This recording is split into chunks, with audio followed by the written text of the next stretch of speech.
You know, part of our passion over the 15 years we've lived here is to create opportunities for other youth and stuff. So the question was asked earlier, when did all this sort of begin? And it really began about 4 years ago at the request of the Spokane Public Schools. Wendy Bleeker, Lisa Rogier, a number of folks that were part of their gang prevention effort came to us and said, we think we're doing some right things in school while the kids are there. But guess what? The majority of the day they're back in the hood. In the weekend they're hanging with their homies, you know, and older siblings. And so we have a little impact, boom, and then it just dissipates. They get home over the weekend and we're seeing the same behaviors, attitudes, you know, everything back in school again. So if we don't establish a partnership with the community, with parents, with other community-based organizations, how do we win that battle? And some of us have been part of an initiative, a gang prevention initiative in Spokane a decade earlier. So we said, okay, what we'll do is convene all the sort of stakeholders in the neighborhood and see if there's interest, see if there's a way to partner.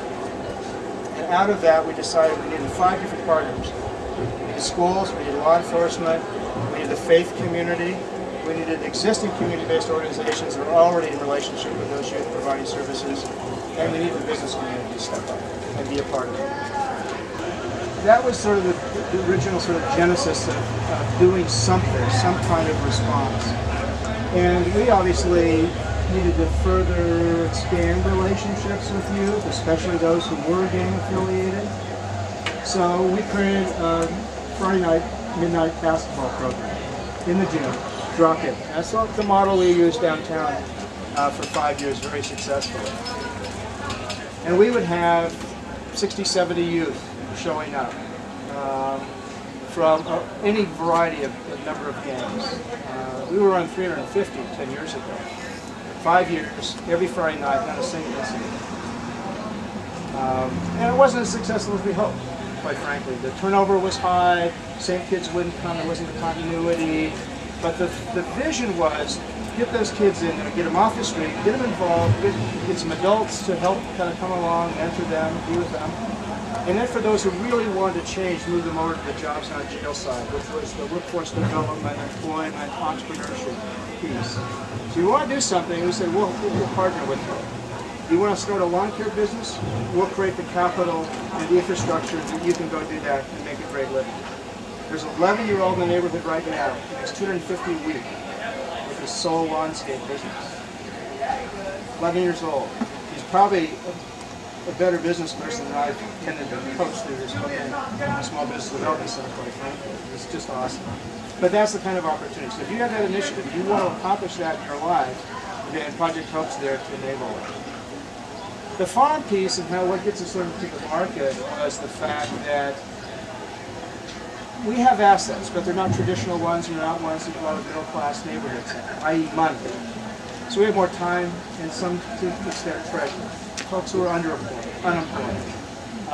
We have kids who, again, don't have the opportunity to be at the lake this week when it's 95 degrees, which was the environment I grew up in.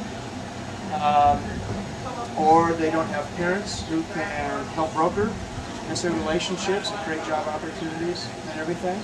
As we looked at the neighborhood and really thought about it, like I said, I lived here 11 years ago. We also recognized there were a lot of vacant lots.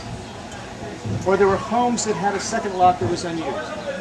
So all of a sudden, very quickly, we realized that we had youth and we had land.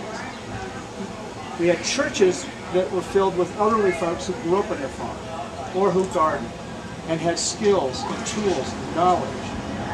And we had youth who needed those relationships and that knowledge base. So the original vision was that every plot would be a partnership between the property owner, a church, and a school.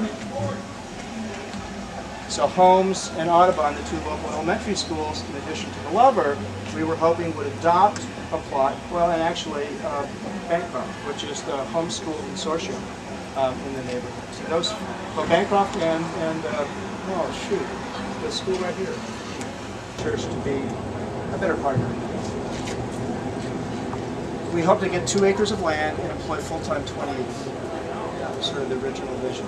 Right now we're 3 different lots. We probably have about 12,000 square feet in production, about a quarter of an acre or so. And we've got 25 youth now engaged. There were 6 last year, so there's been substantial growth.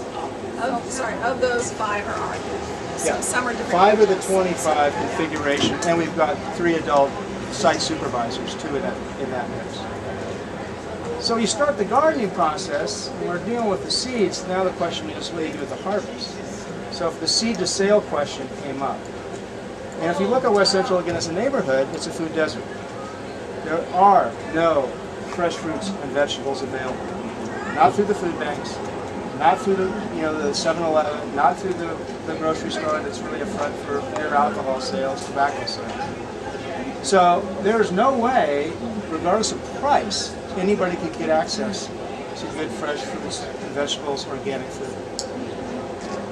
So we said, we need to be about brokering that here. I mean, we could have gone to other markets outside of the neighborhood.